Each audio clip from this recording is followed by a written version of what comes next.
Sir నమస్తే, మీ పేరండి? నా పేరు ఫణిదప్ దుర్గా అండి. సార్ మీరు గమనిస్తున్నారు కదా, 2024 ఎన్నికలు అయిపోయిన దగ్గర నుంచి, అంటే ఏదైతే పార్టీ ఫామ్ అయిందో కూటమి ప్రభుత్వం వచ్చిన తర్వాత ఇంతవరకు అసెంబ్లీకి జగన్మోహన్ రెడ్డి అనే వ్యక్తి రాకపోగా నాకు ప్రతిపక్ష హోదా ఇవ్వమని కొన్నాళ్ళు గడిపేశారు. ప్రస్తుతం ఇప్పుడు ఏంటంటే నాకు ఎక్కువ టైం కేటాయించమంటున్నారు. అంటే ఈ మాటలు చూస్తుంటే మీకేమనిపిస్తుంది? అంటే రాకుండానే ఇన్ని మాటలు మాట్లాడుతుంది జగన్మోహన్ రెడ్డి గురించి మీ మాటల్లో. 2019 నుంచి 24 కాలంలో అప్పుడు గతంలో ప్రజలు కొద్ది మార్పు సంకేతంగా ఒక అవకాశం కల్పించాలి రాజశేఖర రెడ్డి గారు తనయుడనే ఉద్దేశంతో వారు ఏం చేశారంటే, స్టేట్ డివైడ్ అయి ఉంది, చంద్రబాబు నాయుడు గారు పరిపాలన కొనసాగిస్తున్నారు, ఈ తరుణంలో ఇంత మించి ఏదైనా చేసే అవకాశం ఉందని ప్రజలు ఒకసారి అతని యొక్క మాయ మాటలు నమ్మి ఓటేసి అతను ముఖ్యమంత్రి హోదాలో కూర్చోబెట్టడం జరిగింది. అప్పుడు 19 నుంచి 24 కాలంలో ఆయన తీసుకున్న నిర్ణయాలన్నీ కూడా ప్రజలందరూ కూడా ఒక చంపపెట్టుగా తయారైన దాఖలాలు ఉన్నాయి.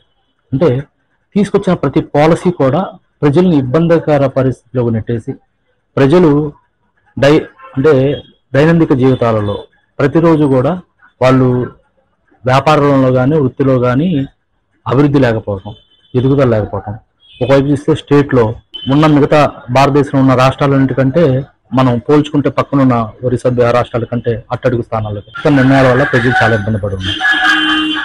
అతను తీసుకున్న పాలసీల వలన ఇక్కడున్న పారిశ్రామికరణ కానీ, రోడ్డు రవాణా వ్యవస్థ కానీ, అదేవిధంగా స్త్రీ సంక్షేమం కానీ, ఆయన చేసిన చట్టాలు కూడా కార్యరూపం దాల్చుకోవటం, అదేవిధంగా రైతులకి వెన్నెకొట్టినటువంటి ఇక్కడున్న ఏదైతే పంటలు ఉన్నాయో వాటన్నిటి కూడా అప్పుడు ఎన్నోసారి వరదలు వచ్చినా సరే కనీసం చూడడం వస్తుంది. మనం కళల రాజధాని అమరావతిని పూర్తిగా నిర్వీర్యం చేసే ప్రయత్నం. అదేవిధంగా పోలవరం ప్రాజెక్టు కట్టకపోవడం, విద్యుతీకరణలో ఎటువంటి మార్పులు చెందకపోవడం, యువతకు ఉద్యోగాలు ఇస్తానని ఇవ్వకపోవడం, ఎన్ని పరిస్థితులు కూడా ప్రజలందరూ కూడా తట్టుకోలేకపోయి మార్పు అవసరం. ఇటువంటి వ్యక్తి ఏంటంటే మనకి పరిపాలనా దక్షుడు కాదు, అనుభవశాలి మనకి ముఖ్యం. చంద్రబాబు నాయుడు ఉంటే మళ్ళీ మన రాష్ట్రాన్ని ఒక అభివృద్ధి పదంలో తీసుకెళ్లొచ్చు. అదేవిధంగా పైన మనకి కేంద్రం యొక్క సహకారం కావాలి.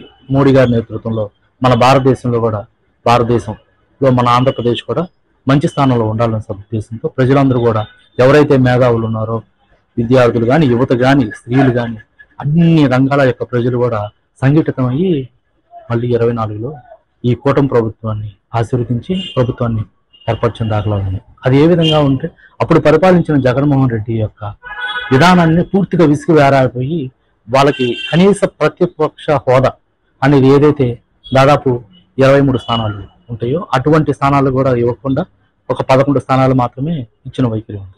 కానీ మీరు గమనిస్తే జగన్మోహన్ రెడ్డి ప్రస్తుత అంటే ఆయనకు వచ్చిన సీట్లు 11, అయినా సరే తనకు ప్రతిపక్ష హోదా ఇవ్వమంటాడు. అంటే నిజంగా జగన్మోహన్ రెడ్డికి ప్రతిపక్ష హోదా ఉండాలంటే ఎన్ని సీట్లు కావాలో తెలియదు అంటారా?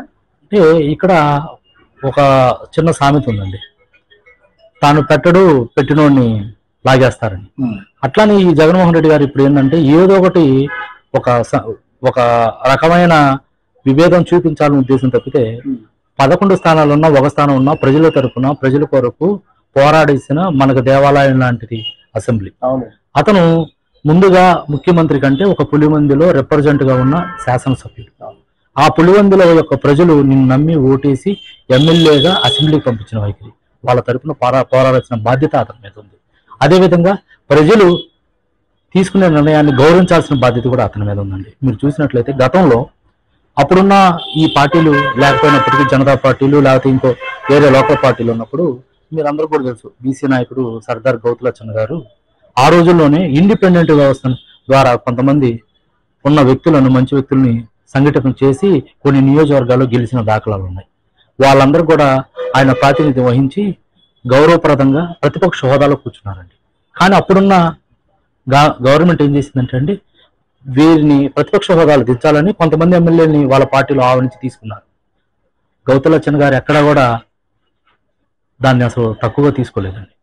తిరిగి మళ్ళీ అతనికి ఏదైతే ప్రతిపక్ష హోదా లేనప్పటికీ తిరిగి అసెంబ్లీలోకి వచ్చి ప్రజల యొక్క వాణిని, ప్రజల యొక్క సమస్యలని అందరికంటే ముందుగా ఆయన ఏం చేశారంటే అసెంబ్లీలోకి వచ్చి వాదించిన విధానం అండి. అంటే ప్రజలు ఇచ్చిన ఎటువంటి స్థానాన్నైనా సరే గౌరవించి ఇచ్చిన ఓటు అతనికి సపోర్ట్ గా నిలుపున్న ప్రజల కోసం అసెంబ్లీలోకి వచ్చి ఆ రోజు పోరాడారండి.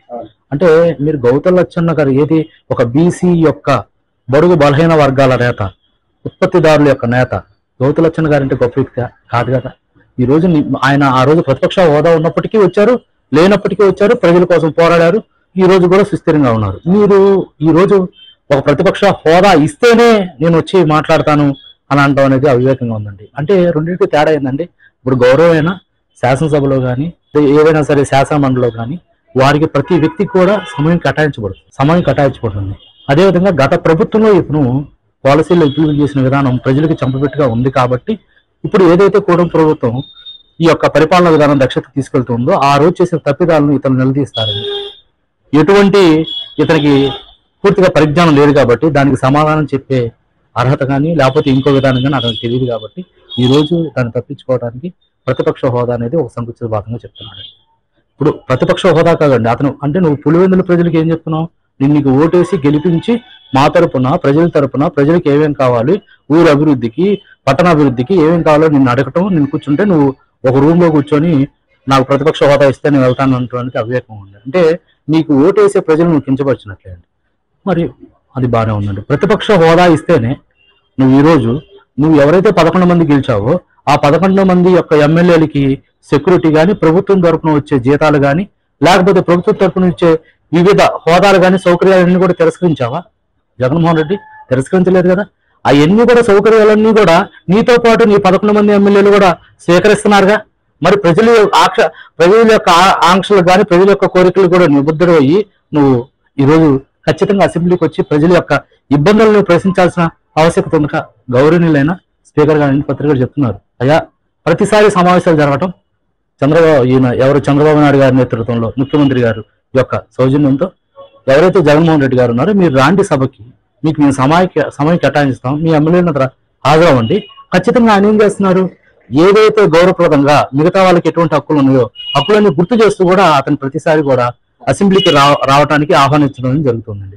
కానీ రేపు శాసనసభలో ఈ రోజు ఏదో ఒకటి విషయాన్ని నేను తప్పుదోవ ప్రకటించేసి నాకు ప్రతిపక్ష హోదా లేదు కాబట్టి నేను వెళ్ళను అని చెప్పడం ఎంత హాస్యాస్పదం ఉందనేది మీ అందరూ ప్రజలందరూ గమనిస్తున్నారండి.